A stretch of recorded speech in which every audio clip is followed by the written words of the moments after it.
সিলেটের মা, ও পর্দার চুনার মা,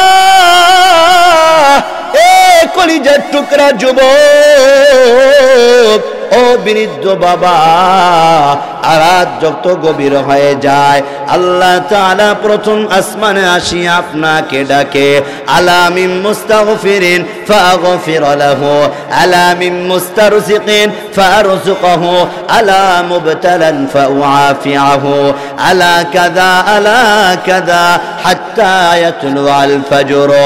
এরে বান্দা, গুনাহ করেছো, অন্যায় করেছো, রিজিকের বড় অভাব, বান্দা বালা মুসিবতের মধ্যে পড়ে রয়েছো, গভীর রাত্রে আমি আল্লাহর কাছে চাও, আমি আল্লাহ তাআলার কাছে ক্ষমা চাও, আমি আল্লাহ তাআলার কাছে রিজিক চাও। বালা মুসিবতের মধ্যে পড়ে রয়েছো, আমি আল্লাহ তাআলার দরবারে দরখাস্ত যাও। ফজর পর্যন্ত আসমানের মালিক আল্লাহ রাব্বুল আলামিন ডাকতে থাকে, বান্দা আয় আয় আয় আয় আয়। আমি আল্লাহ প্রথম আসমানে আসিয়া বান্দা তোমার জন্য অপেক্ষমান, আমি আল্লাহর কাছে চাইতে দেরি, আমি আল্লাহ দিতে দেরি করব না। বলেন আল্লাহু আকবার। এ সিলেটের মুসলমান, ও পর্দার চুনার মা, দিলটাকে নরম করে দেন। একজন মুমিনের 5টি গুণের কথা সূরা আনফালের মধ্যে আল্লাহ তাআলা বলেন, বিসমিল্লাহির রহমানির রহিম,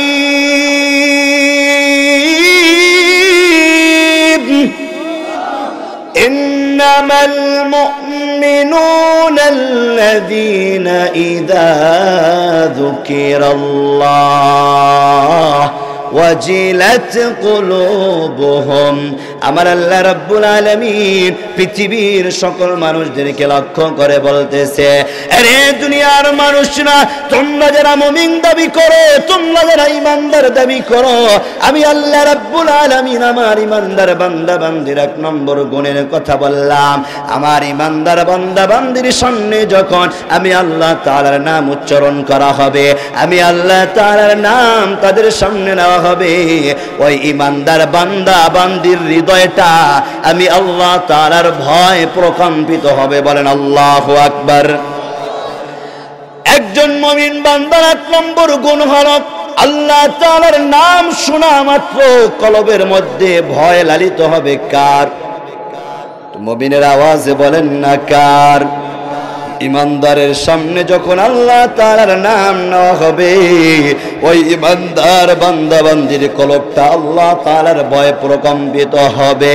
আল্লাহর ভয় যদি মানুষের হৃদয়ের মধ্যে চলে আসে, ওই মানুষটা গুনাহ করতে পারে না, ওই মানুষটা জিনা করতে পারে না, ওই মানুষটা নামাজ ছাড়তে পারে না, ওই মানুষটা অন্যের হক নষ্ট করতে পারে না, ওই মানুষটা স্বামীর হক নষ্ট করতে পারে না, ওই মানুষটা স্ত্রীর হক নষ্ট করতে পারে না, ওই মানুষটা সন্তানের হক নষ্ট করতে পারে না, ওই মানুষটা আত্মীয় স্বজনের হক নষ্ট করতে পারে না।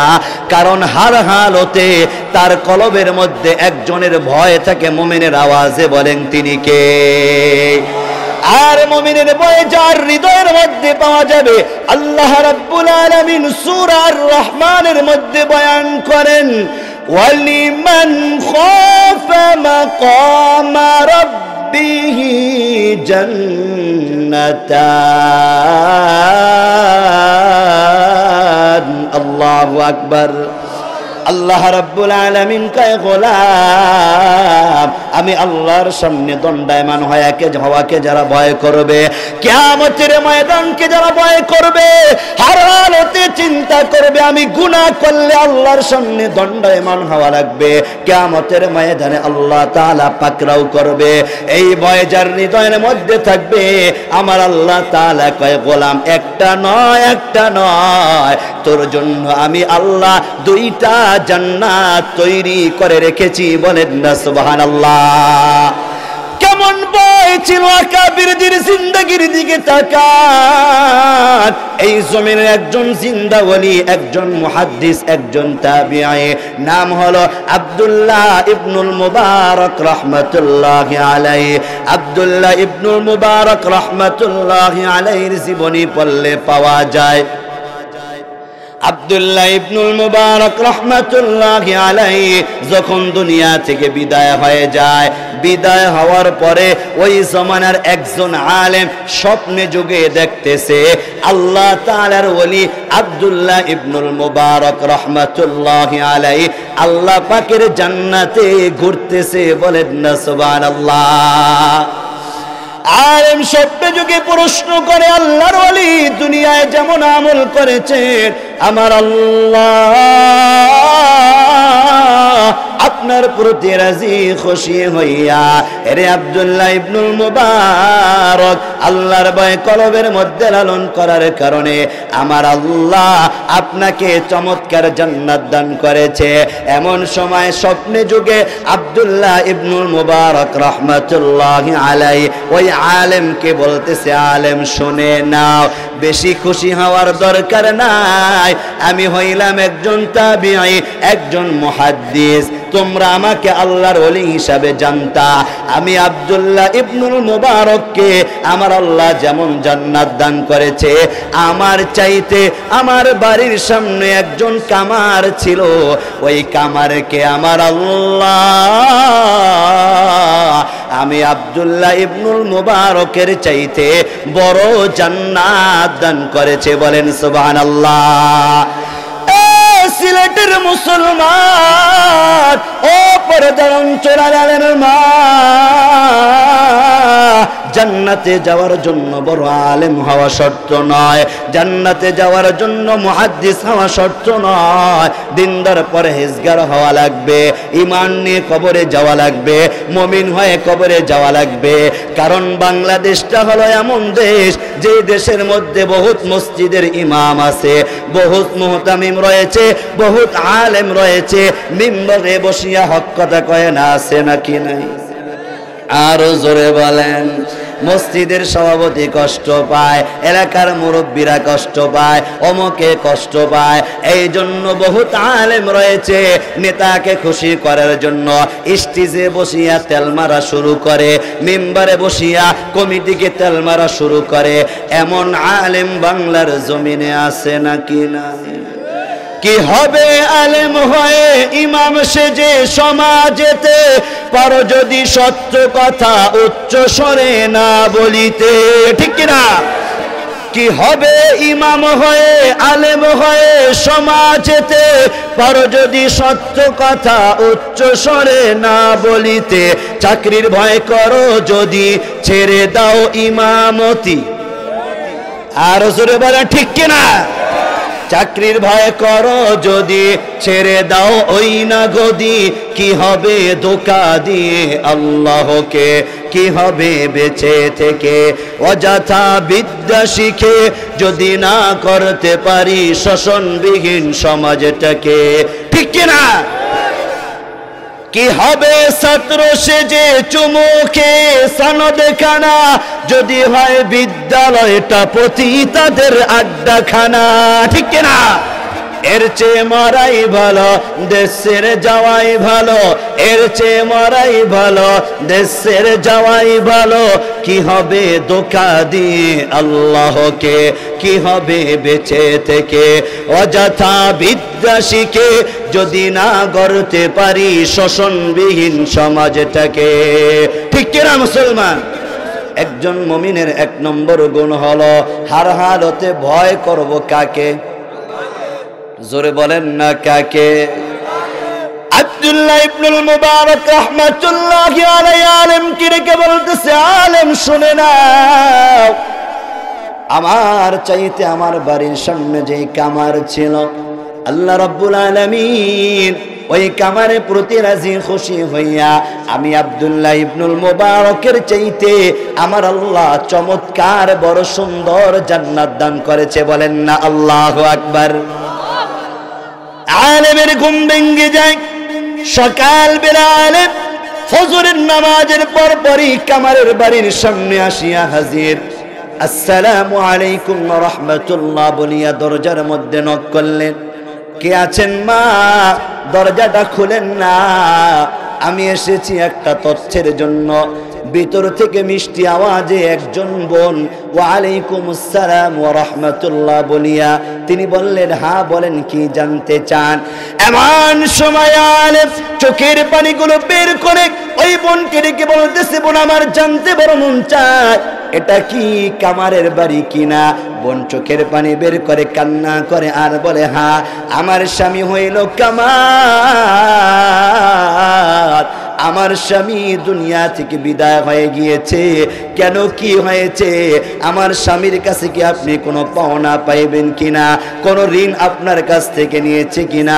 আপনি কোনো সম্পদ পাইবেন কিনা? এই জন্য এসেছেন কিনা?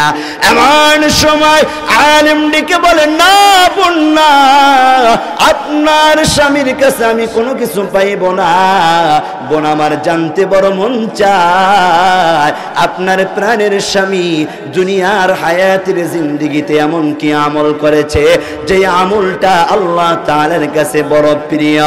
বেতন থেকে ওই বোন চিৎকার মেরে বলতেছে, জানা মতে তেমন কোনো আমল আমার স্বামীর ছিল না, তবে দুইটা আমল সব সময় আমার স্বামীর মধ্যে আমি পেয়েছি। এমন সময় আলেম ডেকে বলতেছে, এরে বোন আমার জানতে বড় মন চায়, তোমার স্বামীর মধ্যে এমন কি দুইটা আমল ছিল যে আমল দুইটা তুমি স্ত্রীর কাছে বড় পছন্দনীয়? আমাকে খোলাসা করে বলো।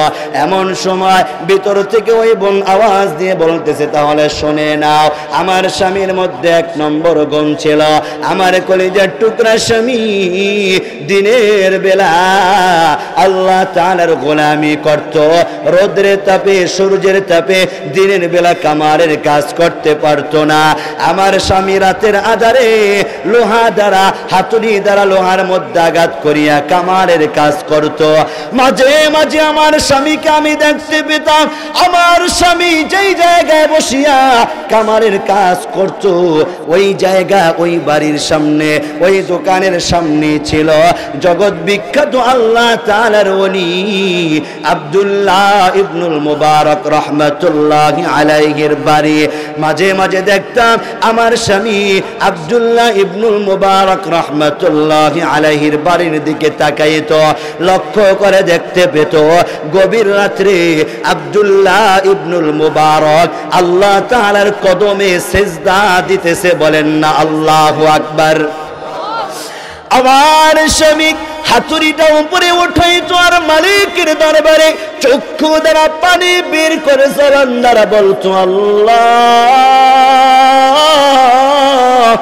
তুমি আমাকে কামার বানাইছো, আয় আল্লাহ তুমি যদি আমাকে কামার না বানাইয়া ওই আব্দুল্লাহ ইবনুল মুবারকের মতো যদি তুমি আমাকে বানাইতা, ও দয়ার মালিক আল্লাহ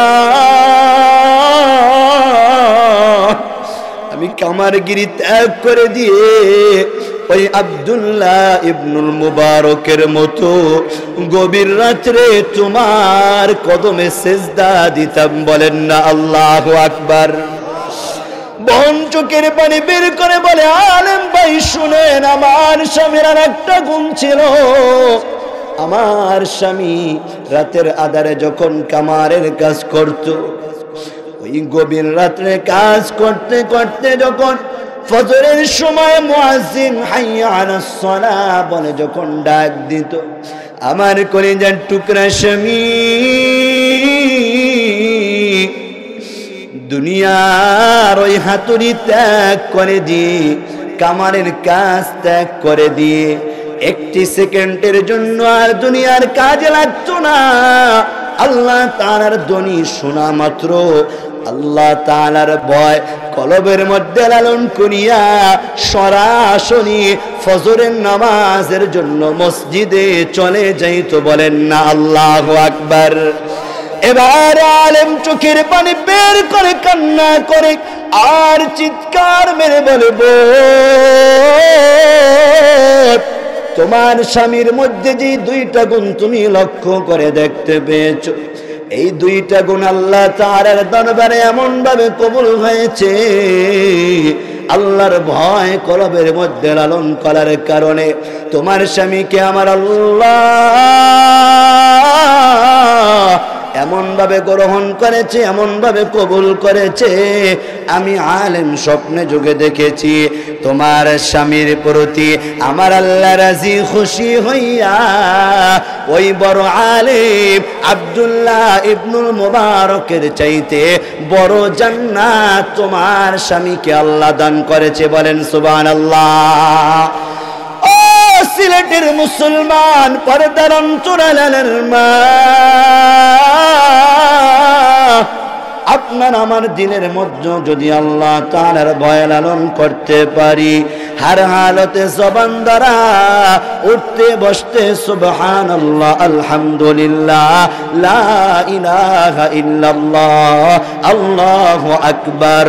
ক্ষেতের কাম করতেছেন, যখন বীজটা রোপণ করবেন তখন যদি সুবহানাল্লাহ বলিয়া শুরু করেন, আর যদি জবানটা লড়াইয়া আল্লাহু আকবার বলতে থাকেন, আলহামদুলিল্লাহ বলতে থাকেন, ধান যখন কাটবেন তখন যদি জিকিরগুলো করতে পারেন, আমার মা বোনদেরকে বলবো, মা যখন রান্না বান্নার কাজ করবেন তখন যদি জবান দ্বারা আল্লাহ তাআলার জিকির শুরু করে দেন, ওই রান্নার মধ্যে, ওই কাজের মধ্যে, ওই ক্ষেতের মধ্যে, ওই ব্যবসার মধ্যে যিনি বরকত দান করবেন, মুমিনের আওয়াজে বলেন না তিনি কে? আর জোরে বলেন না তিনি কে? নারায়ে তাকবীর, নারায়ে তাকবীর। তাহলে মুসলমান বলেন তো, একজন মুমিনের এক নম্বর গুণ হলো কার ভয় কলবে লালন করা? মুমিনের আওয়াজে বলেন কার ভয়? একজন মুমিনের দুই নম্বর গুণ আল্লাহ তাআলা বলেন, ওয়া ইযা তুলিয়াত আলাইহিম আয়াতুহু যাদাতুহুম ঈমানা।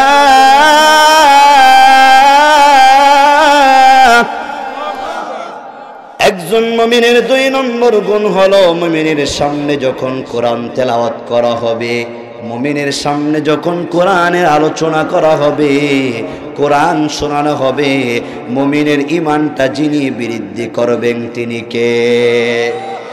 এই মুসলমান, কোরআন পড়লে, কোরআন জানলে, কোরআন শুনলে ঈমান বাড়ে, কথা কার? আরো জোরে বলেন কথা কার?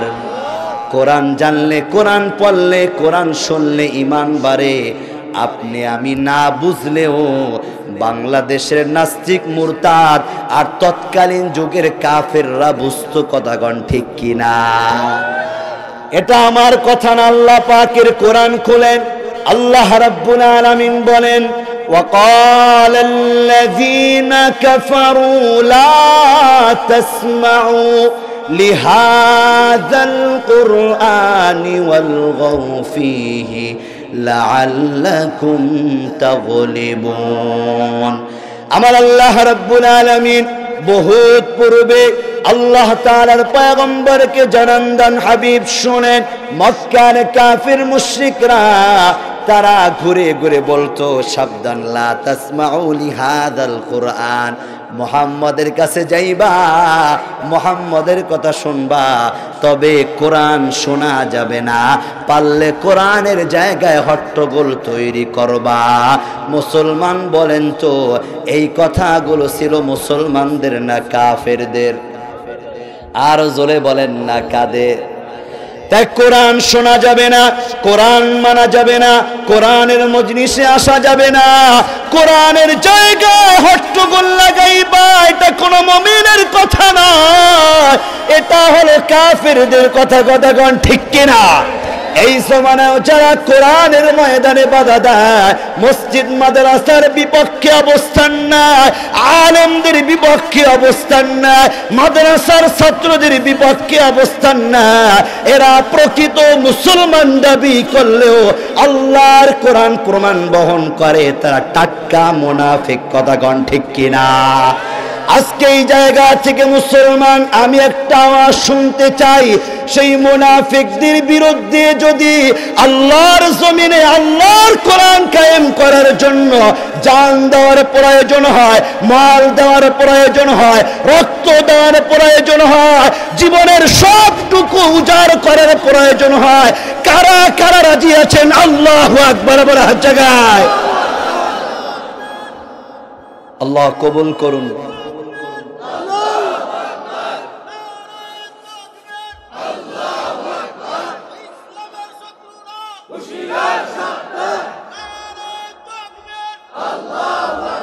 আল্লাহ কবুল করুন, বলেন আমিন। পরায় জীবন জান দিব, মাল দিব, কল্লা দিব, আল্লাহ দিব না, কথা কন ঠিক কিনা?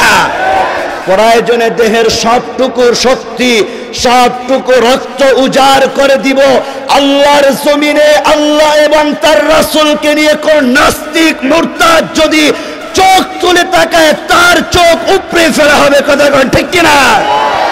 লড়াইয়ের এই ময়দানেতে যেতে তোমাকে হবে, প্রয়োজনে সব রক্তটুকু জমিনেই ঢেলে দিবে, ঠিক কিনা?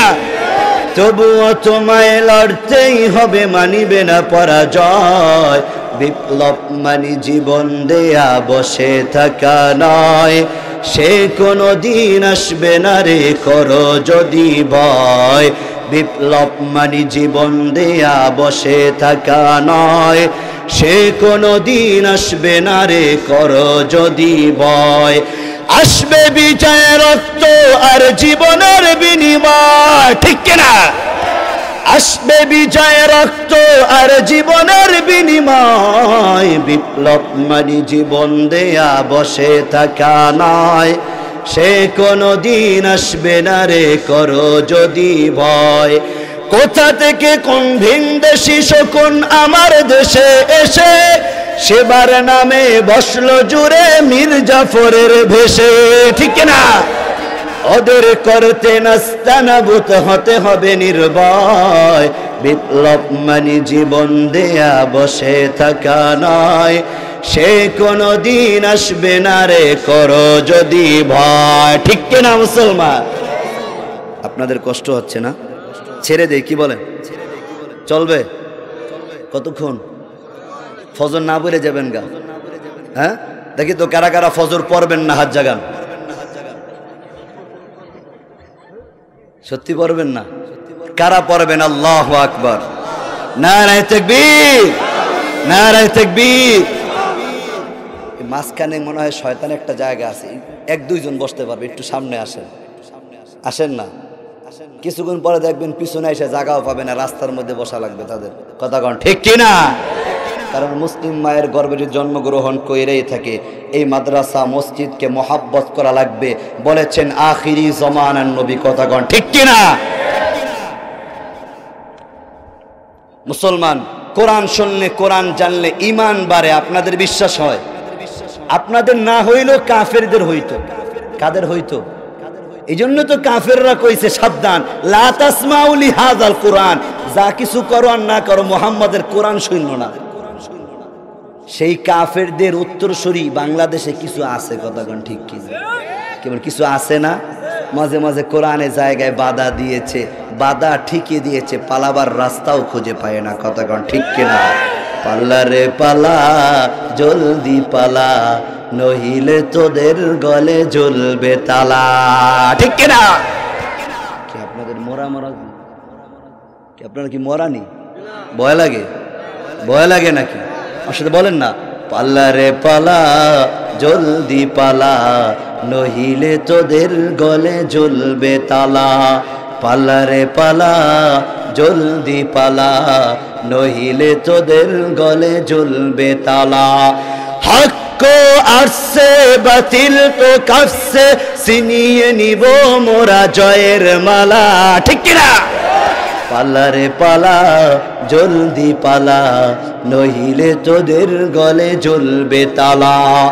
ইতিহাস থেকে যারা শিক্ষা নেয় না, ওদের কপানি এমনই হয়, পরের কথায় শুধু করে নাচানাচি, মেসক দেখে পায় কামানের ভয়, ঠিক কিনা? এখনো সময় আছে, দরজা খোলা আছে, পয়দা দুটি নিয়ে জলদি পালা, পালা রে পালা, জলদি পালা, নহিলে তোদের গলে জ্বলবে তালা। ঠিক কিনা? মূল আলোচনায় আসি। একটু আপনাদের গরম করলাম, মাঝে মাঝে পোতায় যান, একটু শরীর লাড়া দিলাম। যুবক মানুষ তো, যদিও এত রাত্রে এই বছর একটা প্রোগ্রামও করি নাই, সর্বোচ্চ একটা মোনাজাত দিয়ে দিছি। আপনাদের অঞ্চলে আমি নতুন, কি নতুন না? তাকে দেখেছেন আমাকে, সিলেট এসেছি মৌলভীবাজার অন্য অঞ্চলে, কিন্তু এই দিকে আমি ঢুকি নাই। অনেক রাত পর্যন্ত আপনাদের নাকি ফজর পর্যন্ত মাহফিল হয়। এই যে ফজর পর্যন্ত আপনারা জেগে থাকেন, পুরা সময়টা যে আল্লাহ পাকের ফিরিস্তারা কোট করে রেখেছে, কোনো সন্দেহ আছে? কোরআন শুনলে, কোরআন জানলে ঈমান বাড়ে, কাফেররা বুঝতো। একটা উদাহরণ দেই। মক্কার একজন কবি ছিল, নাম হলো লবিদ ইবনে রবিয়া। কি নাম? লবিদ ইবনে রবিয়া, প্রসিদ্ধ একজন আরবি সাহিত্যিক। আল্লাহ রসুল যখন কালিমার দাওয়াত দিচ্ছিলেন, কোরআনের কথা বলতেছে, চাচারা আবু লাহাব, আবু জাহেল, উতবা, শাইবা রাগান্বিত হয়ে, খেয়াল করেন, রাগান্বিত হয়ে তিনি লবিদ ইবনে রবিয়ার কাছে গিয়ে বললেন, তুমি না মক্কার কবি পণ্ডিত? হ্যাঁ। তুমি না আরবি বাক্য বানাতে পারো? হ্যাঁ। মুহাম্মদ কি যেন আরবি বাক্যের কথা বলে, তোমাকে এনেছি, তুমি একটু মুহাম্মদের মোকাবেলায় কিছু আরবি বাক্য বানাইয়া দেখাও। বলেন নাউজুবিল্লাহ। মুহাম্মদ কার কথা বলে? জোরে বলেন না, কোরআন কার কথা? আরো জোরে বলেন, কার কথা? আল্লাহ পাকের কথা। সে আল্লাহ পাকের কথার মোকাবেলায় দুনিয়ার মানুষ নাকি বাক্য বানাইবে। জোরে বলেন নাউজুবিল্লাহ।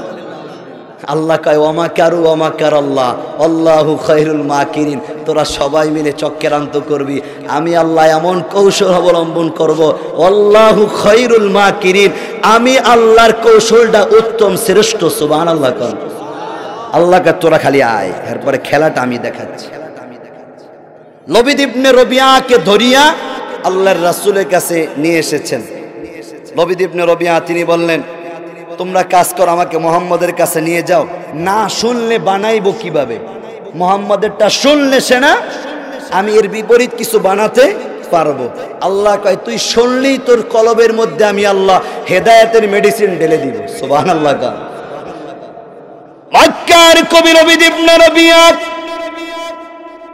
আল্লাহ তাআলার পয়গম্বরের সামনে চলে গিয়ে বলল, মুহাম্মদ তুমি নাকি কি আরবি বাক্য বলো, আমার সামনে একটু শোনাও। আমি হইলাম মক্কার কবি, তোমার বিপরীত আমি আরবি বাক্য বানাবো। বলেন নাউজুবিল্লাহ। এমন সময় আপনার নবী, আমার নবী জনাবে মুহাম্মদুর রাসূলুল্লাহ সাল্লাল্লাহু আলাইহি ওয়াসাল্লাম জবানটা ছেড়ে দিয়ে ছোট্ট একটা সূরা পড়ল। কি সূরা জানেননি? আমার সাথে পড়েন, বিসমিল্লাহির রহমানির রহিম।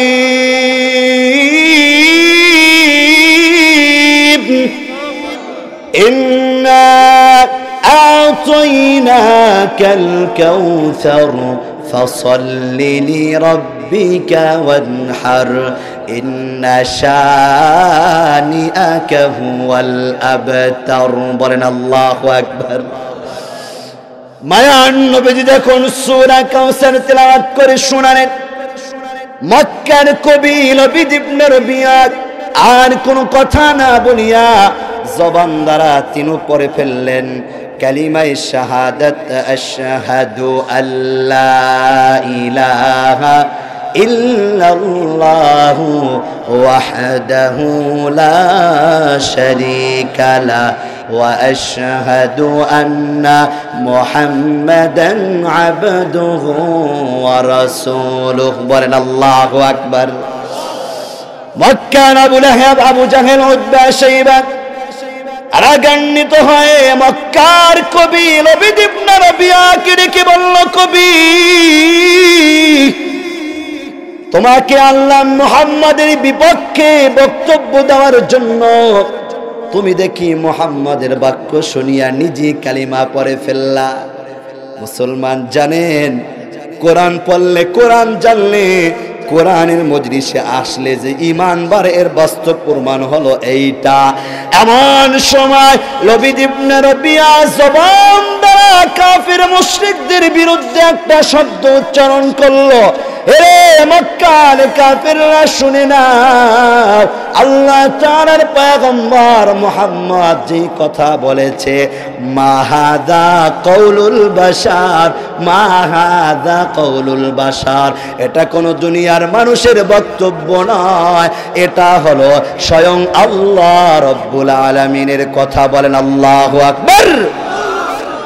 এই জন্য আমি বুঝতে পেরেছি, কালিমা গ্রহণ করেছি। মুসলমান, আমি জানতে চাই এই ওয়াকিয়া কি প্রমাণ বহন করে?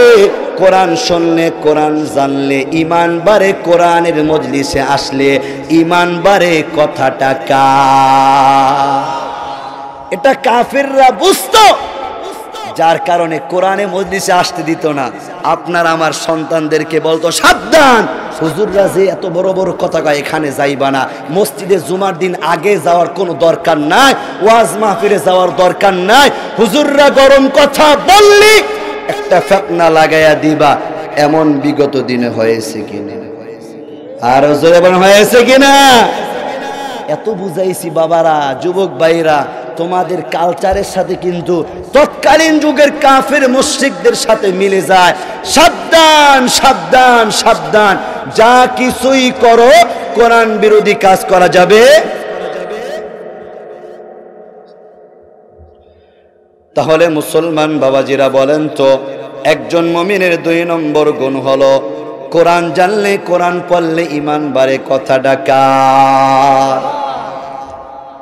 একজন মুমিনের 3 নম্বর গুণ হলো ওয়া আলা রাব্বিহিম ইয়াতাওয়াক্কালুন।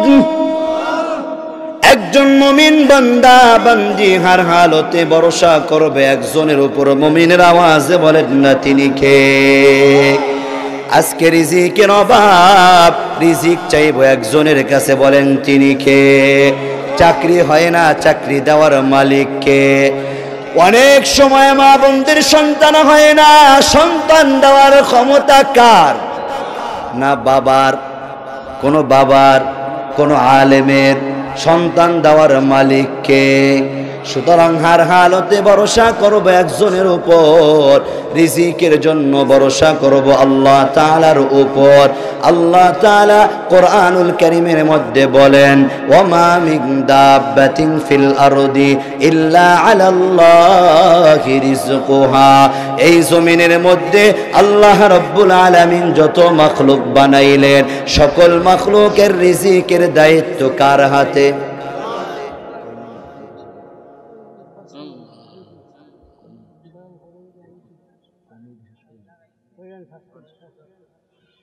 মুসলমান বাবাজিরা, হার হালতে ভরসা করবেন কার উপর? একজন মুমিনের 4 নম্বর গুণ হলো আল্লাযীনা ইউকিমুনাস সালাহ, নামাজ কায়েম করা।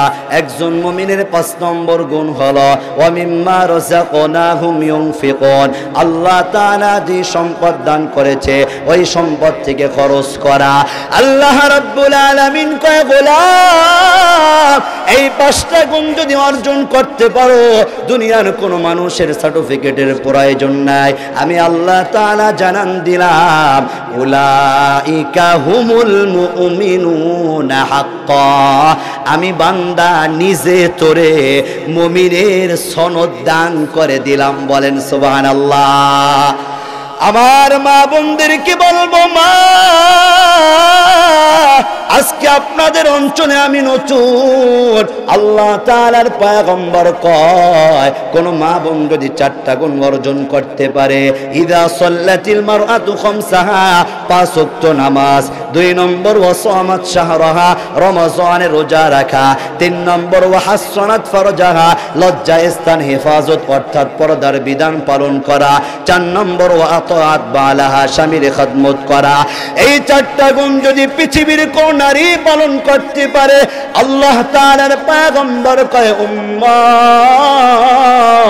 দাখালাত মিন আই আবওয়াবিল জান্নাতি শাআত, ওই নারীর জন্য জান্নাতের 8টা দরজা খোলা থাকবে, যে কোনো দরজা দিয়ে প্রবেশ করতে পারবে। বলেন সুবহানাল্লাহ। চতুর্থ নম্বরে শুধু ব্যাখ্যা দিয়ে বিদায় হয়ে যাব, খেদমত, স্বামীর খেদমত। এই জমানাটা বড় ভয়ঙ্কর জমানা। স্বামী স্ত্রীর হক আদায় করে না, স্ত্রী স্বামীর হক আদায় করে না। স্বামীর সামনে সেজে গুজে মা বোনরা যেতে চায় না, আবার স্বামী সুন্দর পোশাক পরিয়া স্ত্রীর সাথে যেতে চায় না। স্বামী ভাবির সাথে গিয়ে টাঙ্কি মারে, ওইদিকে ভাবি কলেজের অমুকের সাথে টাঙ্কি মারে। আছে এই এলাকায় নাই? আমার মা বোনদেরকে বলবো, মা কেন তুমি স্বামীর খেদমত করবা না? ও মা, তুমি তো ফাতেমা রাদিয়াল্লাহু আনহার মতো হতে পারবা না। আমার ভাইকে বলবো, ভাই তুমি তো আলী রাদিয়াল্লাহু আনহুর মতো হতে পারবা না। অথচ তাদের ইন্তেকালের জীবনীটা সংক্ষিপ্ত আকারে তুলে ধরে বিদায় হয়ে যাব। রমজান মাসে ফাতেমা রাদিয়াল্লাহু আনহা যেদিন দুনিয়া থেকে বিদায় হয়ে যাবে, এর আগের রাত্রে স্বামী আর স্ত্রী দুইজন মিলিয়া রমজান মাসে সাহারি খেয়েছে। আলী রাদিয়াল্লাহু আনহু চলে গিয়েছে মদিনার মসজিদে ফজরের নামাজ আদায় করার জন্য। ফাতেমা রাদিয়াল্লাহু আনহা অল্প সময়ে তন্দ্রা চলে এসেছে। তন্দ্রার মধ্যে স্বপ্নে যোগে দেখে আল্লাহ তাআলার পয়গম্বর ফাতেমা রাদিয়াল্লাহু আনহার ঘরের মধ্যে হাজির। ফাতেমা রাদিয়াল্লাহু আনহা জিজ্ঞেস করে, বাবা কেন এসেছেন? আল্লাহ তাআলার পয়গম্বর ফাতেমা রাদিয়াল্লাহু আনহাকে রেখে বলে, ফাতেমা রে, আজকে এসেছি কারণ হলো, আরে ফাতেমা তোমাকে একটা সুন্দর মেসেজ দিয়ে যায়। আজকে সাহারি খেয়েছো তুমি এবং তোমার স্বামী একসাথে, তুমি এবং আমার জামাই আমার সাহাবী আলীর সাথে মিলিয়া, তবে ইফতারটা তোমার স্বামীর সাথে করতে পারবা না। ইফতারটা করবা আমি নবীর সাথে জান্নাতি দস্তরখানায়। বলেন না সুবহানাল্লাহ। ফাতেমা রাদিয়াল্লাহু আনহা ফজরের নামাজ কমপ্লিট করিয়া ইশরাক না করিয়া স্বামীর খেদমতে লেগে গিয়েছে। স্বামীর কাপড় চোপড়গুলো বের করিয়া দৌত করার জন্য গরম পানি বসাইয়া দিয়েছে। আলী রাদিয়াল্লাহু আনহু ফজরের নামাজ পড়িয়া আসিয়া ফাতেমা রাদিয়াল্লাহু আনহাকে নামাজের মুসল্লায় পায় না, মাথাটা গরম হয়ে গিয়েছে। আলী রাদিয়াল্লাহু আনহু তল্লাশি করতেছে। এমন সময় লক্ষ্য করে দেখে ফাতেমা রাদিয়াল্লাহু আনহা রান্না করে স্বামীর খেদমত করার জন্য গরম পানি বসাইয়া দিয়েছে। এমন সময় আলী রাদিয়াল্লাহু আনহু ফাতেমাকে বুকের মধ্যে নিয়ে বলতেছে, প্রাণের স্ত্রী আমার, আপনি না অসুস্থ মানুষ, আপনি কেন আমার খেদমত করার জন্য ব্যস্ত হয়ে গেলেন? এমন সময় আমার মা বোনদেরকে বলবো, মা দিনের কানটা খাড়া করে শুনে না। ওই ফাতেমা রাদিয়াল্লাহু আনহা কে জানেননি? মসজিদের খতিব সাহেবগণ প্রতি জুমায় পড়ে, ওয়া ফাতিমাতু সাইয়্যিদাতু নিসাই আহলিল জান্নাহ, সকল জান্নাতি নারীদের সরদারনি ফাতেমা। ইন্তেকালের পূর্বে স্বামীকে বুকের মধ্যে নিয়ে বলতেছে, প্রাণের স্বামী আমার, আমি কি দুনিয়া থেকে বিদায় হওয়ার পূর্বে আমি আমার স্বামীর খেদমত করব না? এই কথা বলতে দেরি আলী রাদিয়াল্লাহু আনহুর চক্ষু দ্বারা পানি বের হয়ে গিয়েছে। আলীও কাঁদে, ফাতেমা রাদিয়াল্লাহু আনহা কাঁদে, হাসান হুসাইন রাদিয়াল্লাহু আনহুমা কাঁদে।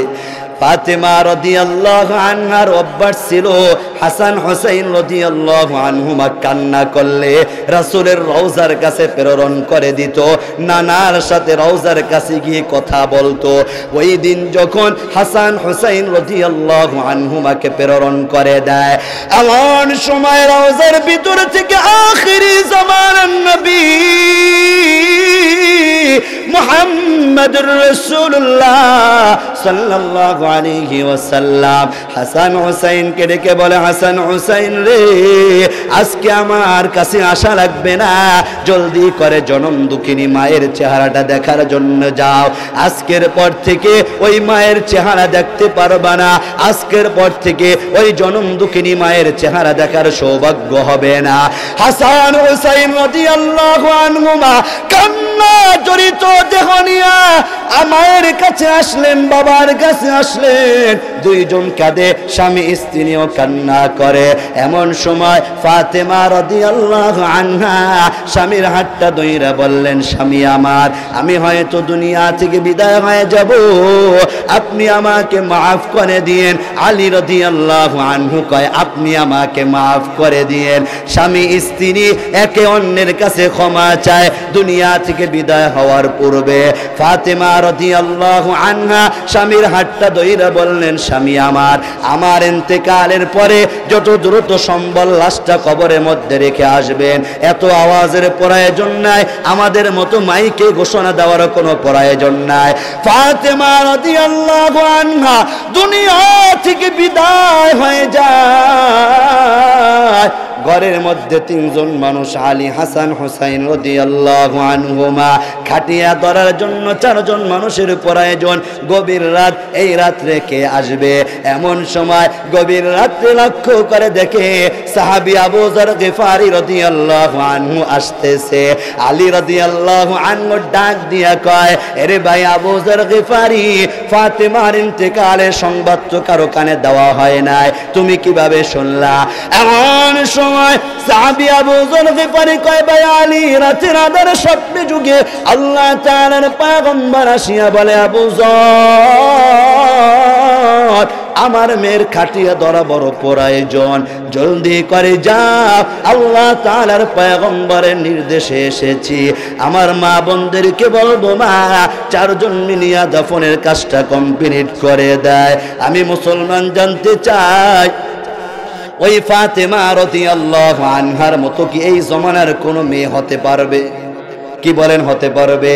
আলীর মতো আমরা হতে পারবো? আমার মা বোনদেরকে বলবো, মা, যদি জান্নাত পেতে চান, 4 নম্বর গুণ হলো স্বামীর খেদমত করে দুনিয়া থেকে বিদায় হইয়েন। আমার যুবক ভাইদেরকে বলবো, ভাই, যদি জান্নাত পেতে চাও, 5 ওয়াক্ত নামাজ শরীয়তের বিধান মোতাবেক জীবনটাকে গঠন করো, আর স্ত্রীর হক আদায় করো। ঘরের মধ্যে যিনি বরকত দিবেন তিনি কে? আল্লাহ তাআলা আমি সহ আমাদের সকলকে বোঝার, আমল করার তৌফিক দান করুন, বলেন আমিন।